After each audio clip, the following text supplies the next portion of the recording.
Your Steve Jones Show podcast is loading now. The Steve Jones Show podcast is sponsored by Sunbury Motors, North 4th Street in Sunbury, and Sunbury Motors Kia, routes 11 and 15 in Hummel's Wharf. Thank you, Steve. What a brilliant, beautiful football kind of day here. Isn't it great? Oh, my goodness, it's great here, too. It's going to be a little chilly up there, I think, on Saturday. Yeah, Maybe that's even more football-like. Saturday's going to feel like October, all right? Yes, finally. This feels like late August, early September, which is nice. Yes.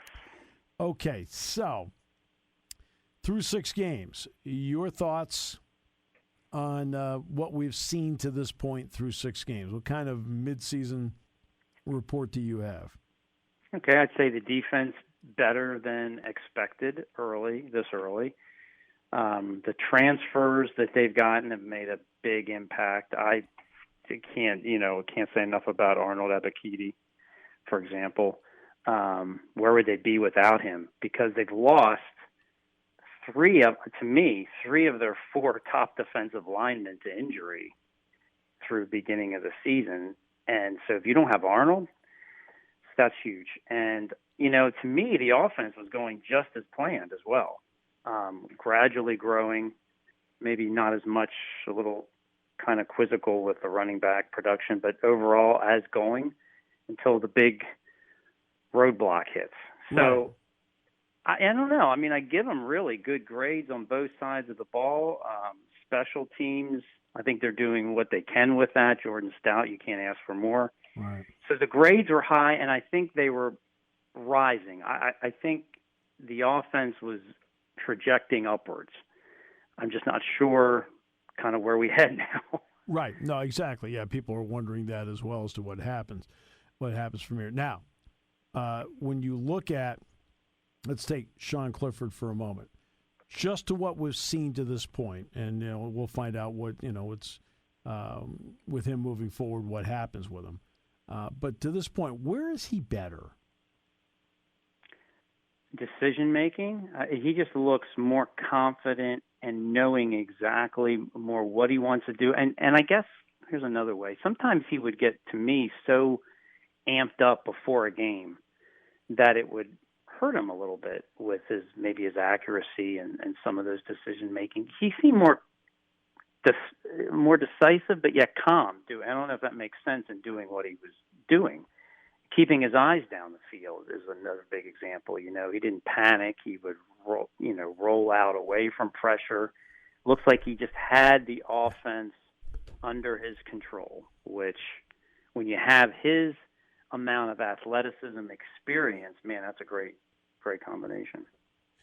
Well, see, you could tell early in a game he'd throw and it would be high, and that showed that he was amped up. Yeah, and I think some of his decisions were not, almost looked like he wasn't, even the first game of the year, this one maybe even, a little bit like just jumpy feet, like, so excited, what am I doing, where am I going? Just gave that vibe a little bit in the pocket, whereas I don't think through most of this year compared to last year he's had that. It seems like he's progressed. And you can't make up for the amount of games he started and what he's gone through. And I think the bad times have helped him as well. Well, now that brings us then to the running game part, because he's been protected really well. So regardless of what we see, at least right now, what can this running game mean both in the near term and also into the future? Well, they really got to get something going now. I mean, there's no waiting. There's no more like slow progression. They need to take the pressure off. If Sean can't go this week or the week after or how long, I mean, they got to have some type of a force running the football. And even though they have the deepest running back room, I mean, if there's suddenly a question, well, who's going to be that guy to do it? Who's healthy enough to do it? Who can just step forward? And I don't, it's one of those strange things where I really thought this would be one of their absolute strengths, their run blocking and their running backs. And so it's not. How does it become that suddenly? I don't know. I mean, to me, all eyes more are on Kevon Lee because he seems to me like the healthiest. Mm-hmm. He's got the talent. He's certainly quicker than last year. He's more experienced. To me, it's that someone can step up and be the guy and carry the ball. Somebody carry the ball more than 12 times a game. I'm looking at that guy right now. Yeah. Jahan Dotson, when you look at him, to me, I'll say that I think Chris Olave, Garrett Wilson, and David Bell of Purdue, and Dotson, and you can put them in any order. To me, those are the 4 best receivers in the conference. I don't know how you feel about it. How do you view him? Oh, he's one of. I mean, let the rest of the season play out a little bit. One of the best of covering Penn State for the last 30 years, not just in the conference this year. Yep. You know, when you mention, to me, when I look at him and how smooth he is and yet how precise he is, and now he has the kind of hands that only a handful of guys have, where they just don't drop balls that they should. I mean, they just don't do it. And he's one of the few. And, you know, so you start thinking of Bobby Ingram and Deion Butler and Jordan Norwood and Allen Robinson, and he's in that class at Penn State, which is, I mean, those guys were good here on this level, and most of those guys did well on the next level. And he, 2 years ago, I didn't know if he would get there, but he is there, and it's impressive to watch. Yeah. Right. So then defensively, obviously a lot falls on their shoulders as to what to do. Has the secondary been what you thought it would be? Yeah, I think overall, I mean, I guess you get a couple of turnovers in the first game, and you start thinking, well, man, how much havoc can they wreak here? And they've done okay with that. I don't know if they've kind of kept that run going to the point of changing games. I guess it's a tough thing. Yeah, I think how do you always account for turnovers? It's not an easy thing, or changing games. I think you just don't let guys beat you. You don't let opportunities go by. And I think other than maybe that big pass play against Iowa, they've done that. Kind of hoping, you might think that a defense like that in a game like Iowa, maybe they come up with the really big game-changing play in the second half, and you kind of hate to quibble or kind of grade them too hard for not doing it, but maybe that's the only thing yet kind of looking for from these guys, because there's so much improvement there, especially with losing some of the guys that did to injury. I mean, just the next step, I think Curtis Jacobs has taken the next step before our eyes. I think Brandon Smith, with all of his talent, needs to do that in the second half as well. Yeah, interesting. What have you thought of Jaquan Brisker and Jair Brown as the safety tandem?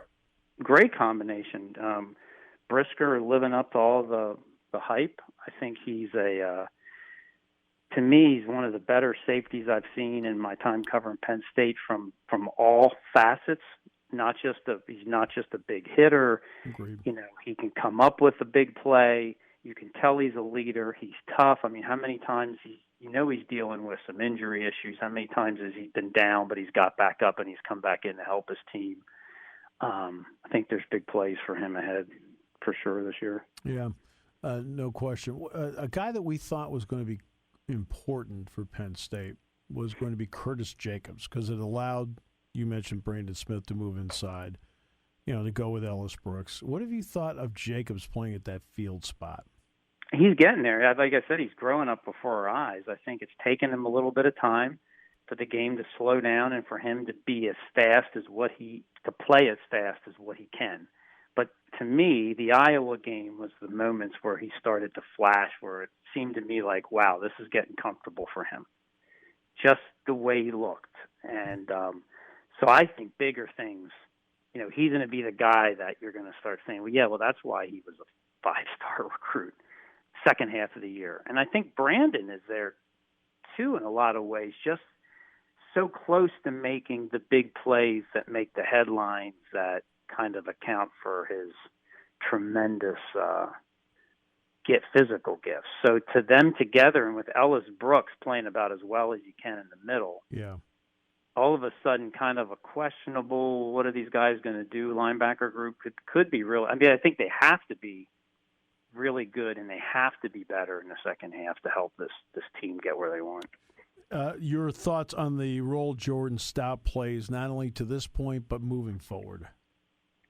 I think it's probably substantially more difficult to do what he's doing than anybody realizes. How many of us are kickers, right? None of us, really. So Yeah. you don't understand, like somebody was explaining that the swing for a kicker is not the same as a leg swing for a punter, and maybe not even the same for kicking off. They're all somewhat different. And look how well he's doing at all of them. And I think that's the reason why you don't see people try them all, because it's not the same.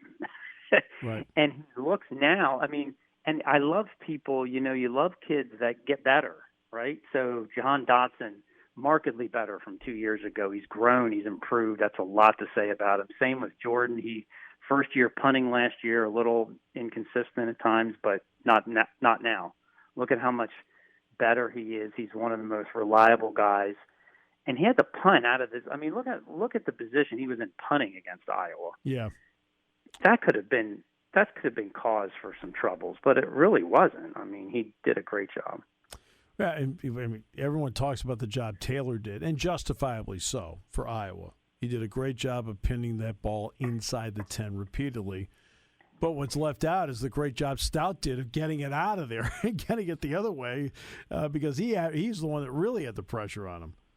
Well, yeah, and he had the whole crowd in his Yeah. ear doing it from his end zone, where you can't make a mistake. You can't let it get to you mentally at all, or that's the ball game if you make a mistake back there. And he didn't do that. He did a great job, and he's and even place kicking, which he didn't have that full-time job last year. I think he's getting better as the season goes. Right. Yeah. Exactly. I agree with that. He is. Because Anthony Fair is the last one to hold all three here at once. Yes. You're going to go back that far. Any thoughts on this game Saturday? You hope. I think Penn State looks, when I say looks, appears, the vibe that they look like a motivated, even maybe a little bit of an angry team at times, especially on defense. Like, you get the vibe that they know that, hey, that back's against the wall maybe a little bit in a way that we shouldn't be, but we're ready to take on this challenge. You have to have that, because it's a big letdown in a sense from a couple of weeks ago, but yet they still have all their goals in front of them. So let's see how they want to go after them.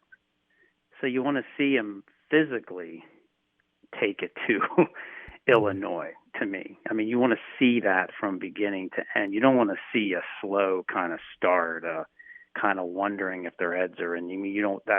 So to me, it's the more than it is the amount of points or who's quarterbacking. It's just, to me, I want to, especially, and I think defense leads that, and maybe the offensive line leads that mojo there with the way they come out and they play, take over the game physically, no matter, I go back, I don't know, the feel of teams back in the 70s where it's like, didn't matter how many points those guys got, right, on defense, is the attitude that you're not going to win this game from us. Right. That's the kind of thing I think you'd want to see from the guys we just talked about. Exactly. Always a pleasure. Enjoy the warmth and sunshine of this day, my friend, and look forward to seeing you Saturday. Absolutely, Steve. All the best the rest of the week. Thanks for having me on.